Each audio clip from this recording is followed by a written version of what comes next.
The year was 1945, and the world was trying to catch its breath. For Lieutenant Aiko Tanaka, the end of the fighting didn't bring peace, only a jarring, cold silence. Aiko wasn't a frontline fighter, but a highly disciplined communications officer who believed in duty above all. She was small, yes, but her resolve was as unyielding as the mountains of her homeland. She carried herself with a rigid dignity that, to the weary, bewildered American soldiers who captured her, looked like arrogance. The initial days of captivity were a blur of noise, dust, and confusion. Aiko and the other captured women, medics, clerks, nurses, were eventually loaded onto a train deep inside the conquered territory. They were told little and they asked less. To show fear was to betray everything they had ever been taught. Aiko kept her eyes straight ahead, her face a mask of stone, even when she heard the muffled, cruel laughter from the guards outside their sealed boxcar. It was this silence, this fierce, contained pride, that earned her immediate scorn. Look at this one. A young American soldier, no older than 19, muttered one afternoon as he shoved a plate of bland rations through a slot. Thinks she's a queen. Doesn't even look at the food. Aiko, sitting ramrod straight, didn't flinch. She was hungry, deeply, agonizingly hungry, but she would not show weakness. This was the enemy. They expected tears, pleas, subservience. She would give them none of it. She took the plate only after the soldier had turned away. This train journey lasted 4 days. The landscape outside changed from the familiar humid jungle to something vast, flat, and endless. The American heartland. When the train finally hissed to a stop, the air was surprisingly cool and dry. They had arrived at a temporary prisoner of war compound deep in the United States, a place far removed from the war, near a place called Fort Leonard. The camp was not what Aiko had pictured. She had imagined rough, hastily built tents or perhaps dark, cramped cells. Instead, they were led to rows of sturdy, if plain, wooden barracks, surrounded by 2 high fences topped with coiled wire. It was sterile, quiet, and unsettlingly organized. As they were marched from the rail siding toward the processing area, one of the American officers, a man with a tired face and the rank of major, stopped them. He had a clipboard and a weary bureaucratic manner. "We don't have much experience with female prisoners," the major announced, his voice flat. "But you'll be treated according to the Geneva Convention.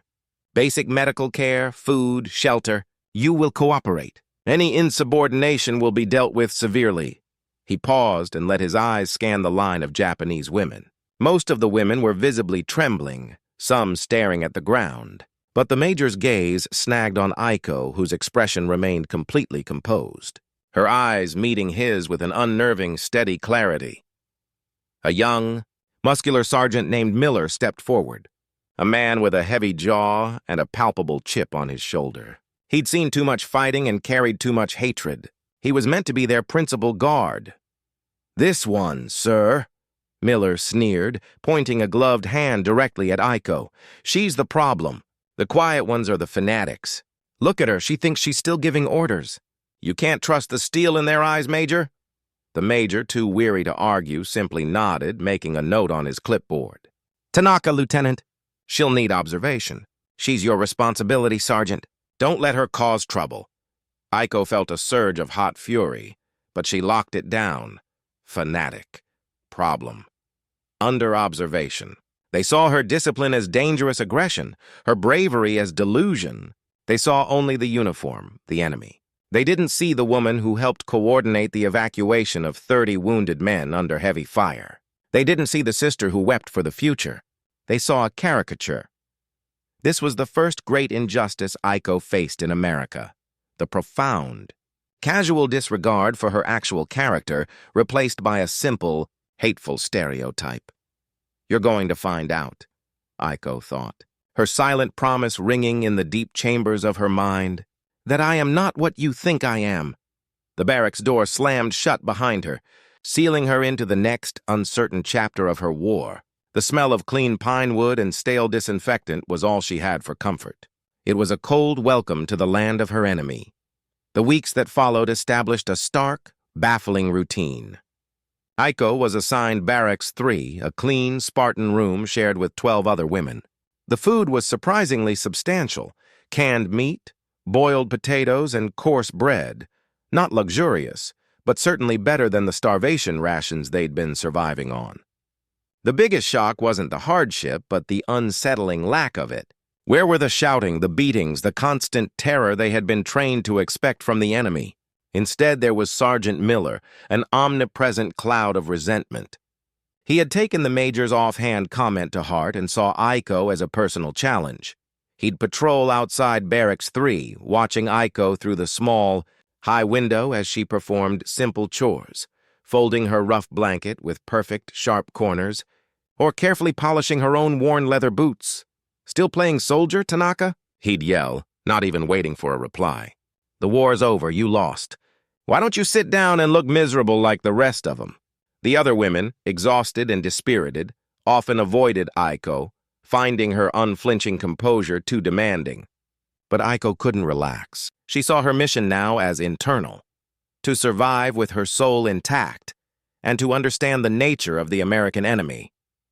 And the nature of the enemy was proving elusive. Aiko was a keen observer. Her training had taught her to assess a battlefield from the smallest details. Here, her battlefield was the small, fenced-in compound. She watched the American guards. They didn't look like the demons in their propaganda. They were mostly young, often bored, and seemed perpetually homesick. They smoked cigarettes, argued about baseball, and most oddly, they were always drinking coffee. Lots of coffee. One afternoon, during their brief, supervised outdoor exercise period, Aiko noticed a detail that broke her concentration. Aiko was sweeping the dust near the fence line when a supply truck backed up to the main mess hall about 50 yards away. The truck's tailgate dropped with a clang. Sergeant Miller, leaning against a post, was watching her, waiting for any false move. Aiko, however, was watching the unloading. Two guards were carefully hauling large, cylindrical metal containers out of the truck. They were heavy, judging by the strain on the soldiers' faces, and they were sweating, even in the cool air. The containers were being taken directly into the kitchen area. Aiko had seen supply movements many times. She knew what went into a military kitchen: flour, dried beans, powdered milk. These containers were different. They were handled with an almost sacred care, and she could see a faint white vapor rising from the metal when the truck driver brushed condensation from the side. What is it? She wondered. It was clearly not military hardware. It was personal, perhaps even domestic. The fact that the enemy was expending so much energy and attention on this strange, chilled item intrigued her. Later that evening, the tension in Barracks 3 was high. One of the younger women, a timid nurse named Hiroko, started to cough uncontrollably. She had a persistent cough, but tonight it was deep and rattling. Fear sparked in Aiko's chest. In their old jungle camp, a cough like that would quickly turn fatal. Aiko immediately rose and went to Hiroko, placing a firm, cool hand on her forehead. The girl was burning up. "I must report this," Aiko said to the women, her voice low. "She needs a doctor, now." She walked straight to the barracks door and pounded on it, a loud, non-negotiable rhythm that startled the guard on duty. It was Sergeant Miller. His face, when he saw Aiko at the small viewing slit, was a mask of annoyance. "What the hell do you want, Tanaka? Back to your bunk!" "Hiroko is ill, Sergeant," Aiko stated, her Japanese heavily accented but precise. "High fever. Severe cough. She requires medical attention. Now!" Miller scoffed, leaning close to the wire. "Sure, another trick. They taught you to waste our time, didn't they? You lot are just trying to test the perimeter." "It is not a trick," Aiko insisted, her voice gaining steel. "If she stays here, she will die." "It is against your stated rules for treating prisoners." Miller hesitated. The sheer lack of panic in Aiko's voice, coupled with the absolute authority of her tone, momentarily threw him off balance. He knew instinctively she wasn't lying, but his ingrained prejudice fought against accepting help from the enemy. "Fine," he spat, rubbing the back of his neck.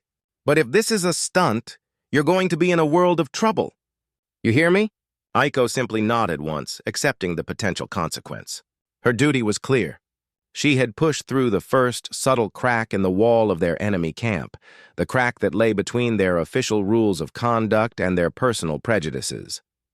The tension was now personal, squarely fixed between Aiko and Sergeant Miller, and the fate of Hiroko hung in the balance. Hiroko was taken to the infirmary that night, a small, clean white building that stood out on the campgrounds. Aiko couldn't go with her, but she waited, sleepless, listening to the silence of the American base. She heard the change of the guard, the faraway sound of a radio playing a cheerful American song, and the strange, high-pitched whir of some kind of machine near the mess hall. It was the noise she had heard faintly near the mysterious heavy metal containers. The next morning, the mood in Barracks 3 was somber. They fully expected Hiroko to return weak, or perhaps not at all. They expected the kind of medical attention they were used to, minimal, dismissive, and painful. Then, just before noon, the door latch clicked. Sergeant Miller stood there, looking even more grim than usual, as if carrying a great weight. He didn't look at Aiko. "You," he grumbled, addressing the room but clearly looking at Aiko's corner. The whole group, outside, single file. The women exchanged fearful glances. Was this punishment for Aiko's insistence? Were they being moved to a harder camp? They were marched, under close guard, not to the main office, but directly to the mess hall, a place they were only supposed to enter at designated meal times. The usual guards were there, looking uneasy and confused. Major Thompson, the weary officer, stood at the entrance. He seemed to be fighting a silent battle with himself. He gestured toward two long, scrubbed wooden tables. "Sit," he ordered, his voice still flat, still formal. "This is a medical necessity. The nurse is doing better, but the medical officer suggested a minor morale boost. Don't get any ideas. This is a one-time thing." The women sat, rigid and apprehensive. Aiko watched every movement. She tried to discern the danger, but everything was too bright, too normal. Then, the kitchen doors swung open. Instead of the usual gruel or weak coffee, two young cooks, red-faced and sweating, rolled out a cart. On the cart sat the cylindrical metal containers Aiko had seen the day before. The same white vapor still clung to the sides. The cooks began to ladle something into small, bright white bowls. It was a pale, creamy substance, pure white, with a faint, sugary aroma that was intoxicating. A wave of confusion rippled through the Japanese women. What was this? It was soft, cold, and utterly unlike any wartime ration they had ever encountered. Then came the glasses. Another cook placed a glass in front of each woman, including Aiko. It was filled with a dark, caramel-colored liquid that bubbled gently, making a soft, hissing noise. A sweet, slightly acidic smell rose from the glass. Major Thompson cleared his throat. "This is American ice cream," he announced, gesturing to the white bowls. "And this," he pointed to the glasses, "is Coca-Cola. It's a soft drink. It's what our soldiers drink when they get a few hours of downtime." He said the words as if they were a new military regulation. The Japanese women, led by Aiko, were paralyzed. They had been prepared for starvation, for torture, for hard labor. They had been prepared for the enemy to be a monster. But the enemy was now offering them something utterly, lavishly frivolous. It was a cultural cannonball striking at the core of their understanding. They had been told that American culture was soft and weak. Yet here was a culture that could spare precious resources, refrigeration, sugar, complex ingredients, on something so utterly unnecessary as cold, bubbling sweetness for their prisoners. Aiko stared at the glass. It was cold to the touch. The ice cream was already starting to melt at the edges, a thin, white glaze running down the porcelain bowl. Sergeant Miller, standing near the major, was radiating disapproval. He clearly thought this was a ridiculous waste, an insult to the American dead. "Eat it," the major said, his voice impatient. "Or don't. It doesn't matter to me. But you can't leave until the time is up." One of the oldest women, a nurse with gray streaks in her hair, slowly picked up the spoon. Her hand trembled violently. She dipped the spoon into the white cream, brought it to her lips, and tasted it. Her eyes widened. A single tear traced a path through the grime on her cheek. It wasn't a tear of sorrow or fear, but of pure, childish shock. The flavor was a clean, cold explosion of sweetness she hadn't experienced in years. Aiko watched, processing the data. It was non-toxic. It was food. It was human. Slowly, deliberately, Aiko picked up the glass of Coca-Cola. She studied the bubbles rising. She lifted it, inhaled the sugary scent, and took a small, careful sip. The taste was fizzy, sharp, and sweet. It felt alien and incredible on her tongue. It was a taste of a world she had been fighting against, a world of unimaginable plenty and ease, a world that could afford to be kind to its enemies. The shock was profound. It wasn't the food itself. It was the realization that the demonized enemy possessed a capacity for small, domestic, astonishing acts of humanity. The shock of Coca-Cola and ice cream was the first step in Aiko's journey of reevaluating everything she thought she knew. The incident with the ice cream and Coca-Cola didn't change the war, but it shattered the simple, clean-cut image of the enemy Aiko had maintained. The act was a random, baffling gesture, a sliver of peace in the middle of a war camp. For days afterward, Aiko found herself thinking not of strategy or escape, but of that strange, sweet coldness. Her moment of truth, however, came during a routine work detail a few weeks later. The women were tasked with helping to clean out a large, empty storage warehouse near the camp's edge. It was dusty, hot work. The warehouse was also used by the American quartermaster staff. As Aiko was sweeping near a stack of crates, she heard a sharp cry of pain from the next aisle. She rushed over. Sergeant Miller was kneeling on the floor, his face pale, clutching his arm just above the elbow. A heavy crate, carelessly balanced, had slipped and struck him hard. The way he was holding his arm, the quick, shallow breaths he was taking, Aiko, the trained medic, recognized the signs of a possible deep fracture. An older American private, clearly panicked, hovered uselessly. "Oh, Sarge, oh God, are you all right? I'll get a doctor." Miller gritted his teeth, his eyes squeezed shut against the throbbing pain. "Don't be an idiot, Private. Just get the medic! Now!" Aiko stepped forward. She looked at the private, then down at Miller, who was still trying to maintain his tough facade despite the clear agony. "I am a trained medic," Aiko said, her voice quiet but firm, cutting through the private's panic. "I can assess the injury and stabilize it until your doctor arrives." "Do not move him! Do not touch the arm!" Sergeant Miller's eyes snapped open. He looked up at his enemy, his jailer, the woman he had ridiculed for her quiet discipline. He saw the cold focus in her eyes, the professional detachment. "No," Miller hissed, trying to shove her away with his good arm. "Get back, Tanaka. Don't touch me. I don't need the enemy's help. Your arm is broken." "Sergeant," Aiko stated simply, kneeling down without permission, keeping a safe distance but moving with the practiced swiftness of a seasoned medical professional. "If you move, or if he moves it," she nodded toward the private, "you risk nerve damage. I am not your enemy right now. I am a medic. My duty is to the injured."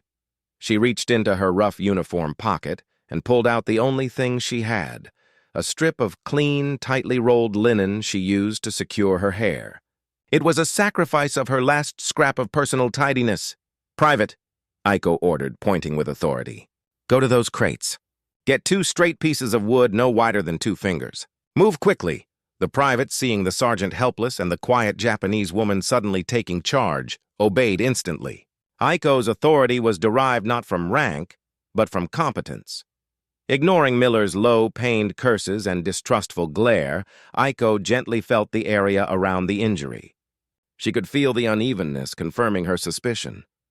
When the private returned with the makeshift splints, Aiko carefully, methodically secured Miller's arm, using the linen strip as padding and her belt, another small sacrifice of her own uniform, to secure the splints just tight enough. Her touch was firm, but almost impossibly gentle. Miller watched her face the entire time. He saw no malice, no triumph, only sharp professional focus. The pain, once a blinding spike, was now a duller, more bearable throb. Thanks to her swift work, when she was finished, she stood up, brushing the dust from her skirt. "It is stabilized," she announced, addressing the private. "Get the medic now. Tell him it is a suspected fracture of the radial head. Do not allow him to move until the splint is officially secured." She turned to leave. "Tanaka." Miller's voice was rough. choked with pain and a confusion that was entirely new to him. She paused, looking back. He didn't thank her. He couldn't. The words were too difficult, too sharp against his pride. He just stared at her, his eyes asking the question he couldn't vocalize. Why? Why would you help me? I do not fight with my hands, Sergeant, Aiko said, finally breaking her long silence toward him. I heal with them. The war is over for the body, even if it is not over for the heart. With that, she returned to her sweeping, leaving Sergeant Miller and the private staring after her. The small linen strip and her missing belt a tangible sign of her sacrifice and the shared, undeniable common ground of human fragility.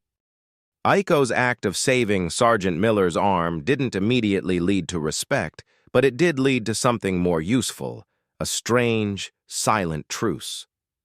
Miller, chastened and now nursing a heavily bandaged arm, avoided her gaze but ceased his mocking harassment. He couldn't afford to dismiss her competence anymore. The other guards, too, looked at her differently. They didn't see the fanatic. They saw the efficiency. This shift gave Aiko a small measure of freedom, the freedom of being mostly ignored. She used this new status to observe more closely. The camp was in a rural, isolated area, and the American staff often received mail and supplies from a nearby town. Aiko, during her supervised work cleaning outside the main administration building, noticed a pattern. A middle-aged man in a dark civilian car often drove up to the outer perimeter fence. He wasn't a camp official. He would hand a packet of papers to a specific American guard, Private Reynolds, and Reynolds would then quietly slip the papers to Sergeant Miller. Aiko initially dismissed it as internal communications, but the secrecy, the civilian car, and the way Miller would immediately take the papers into his barracks and lock the door struck her as unprofessional, perhaps even illicit. Her suspicions deepened when she overheard a hushed argument between Miller and Reynolds one evening near the flagpole.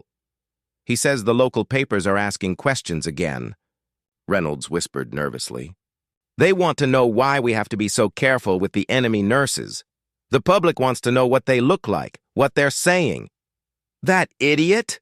Miller growled, slamming his good fist against the pole. He's running an illegal lottery in the town square, collecting bets on when the whole camp is going to be shut down. He needs to keep us quiet, and he needs us to look tough. He can't afford for the public to think we're running a summer camp here, especially after that newspaper editorial about the ice cream. The newspaper editorial about the ice cream. Aiko's heart seized. The kindness wasn't just a random act. It had become a point of public discussion. But what was this man, this civilian, trying to hide or twist? Aiko's communications training kicked in. She knew that any major story, especially one involving POWs, would be reported by more than just local papers. She needed information. The opportunity came a few days later when Aiko was assigned to clean the major's office. The major had stepped out for a meeting, leaving Aiko alone with strict instructions not to touch his desk. Aiko knew the risk was immense. But her sense of duty, now shifting from a lost war to a quest for truth, compelled her. She walked slowly to the major's waste bin. She wasn't looking for classified documents. She was looking for newspapers. Buried under several layers of crumpled paper, she found it, a discarded, week-old edition of the Kansas City Gazette. The headline, though partially torn, was clear. Sugar for the enemy? POW camp treats spark local debate. Aiko quickly scanned the article, her mind translating the words, focusing on the details. The article mentioned the shocking reports of the POWs receiving American luxuries and included a quote from an unnamed local businessman who called the treatment soft and a disgrace to our fallen boys. It also mentioned that this businessman had a history of trying to buy up the land near the camp. The civilian in the dark car, Sergeant Miller's contact. He wasn't just running a lottery. He was deliberately stirring up public anger, painting the prison camp staff as weak or treasonous, all to create a false crisis that might force the camp to close down or move, perhaps allowing him to buy the strategic land cheaply. Miller, fueled by his own bitterness, was being used as an accomplice to feed the narrative.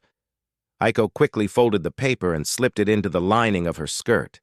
The injustice was not just against the American soldiers who were doing their job humanely, but against the truth itself. The quiet, shocking kindness of the ice cream was being twisted into an act of betrayal. She knew she couldn't take this truth to the American guards. Not Miller.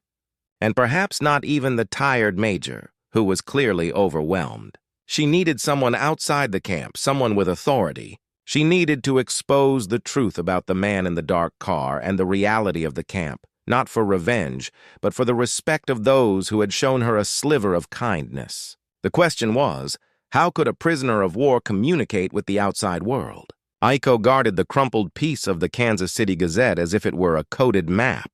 She knew the civilian smear campaign, aided by Miller's unwitting prejudice, was dangerous. It threatened the stability of the camp and, more importantly, it dishonored the few American soldiers who were trying to uphold their country's promise of fair treatment. Aiko needed a messenger.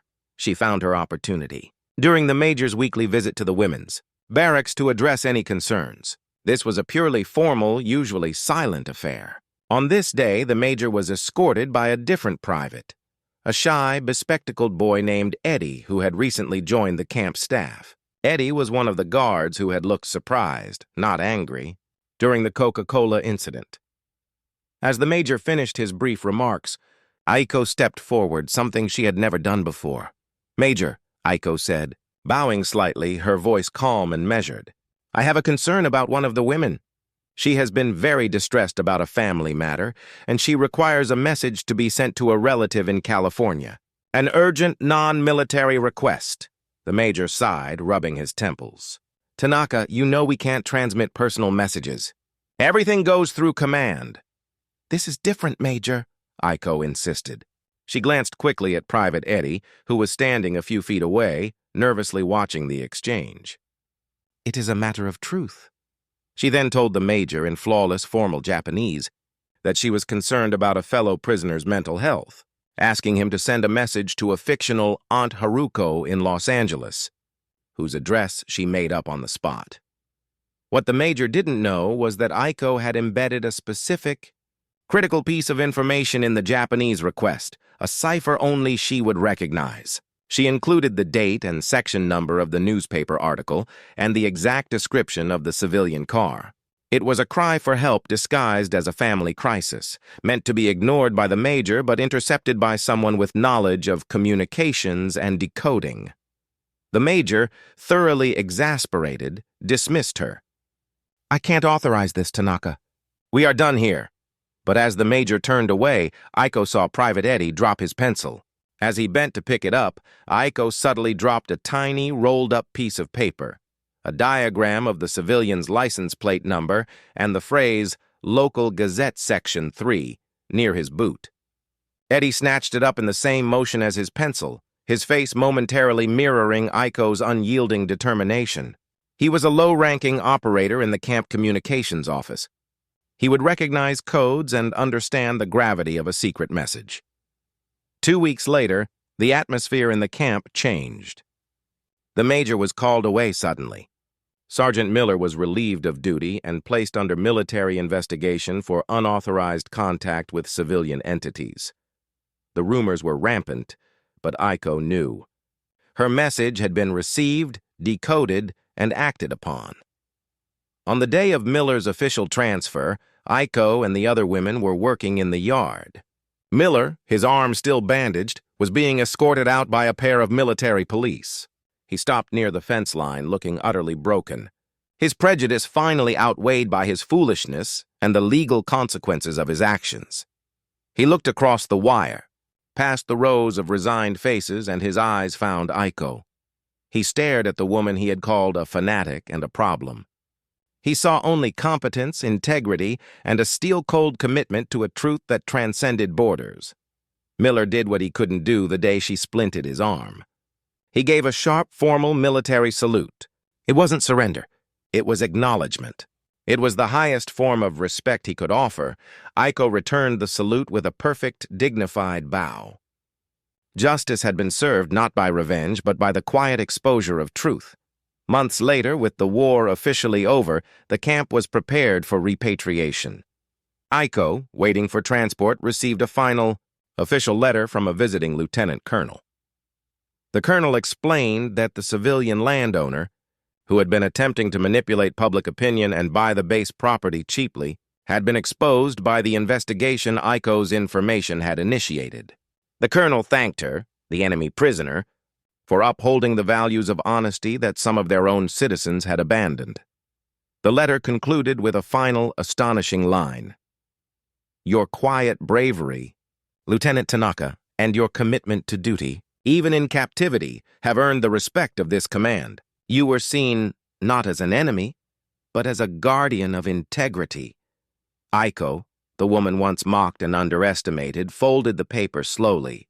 She was not leaving America with hate, but with a complicated, profound understanding.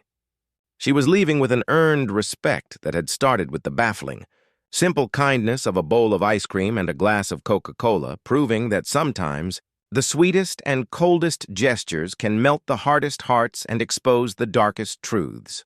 Her journey to justice was complete.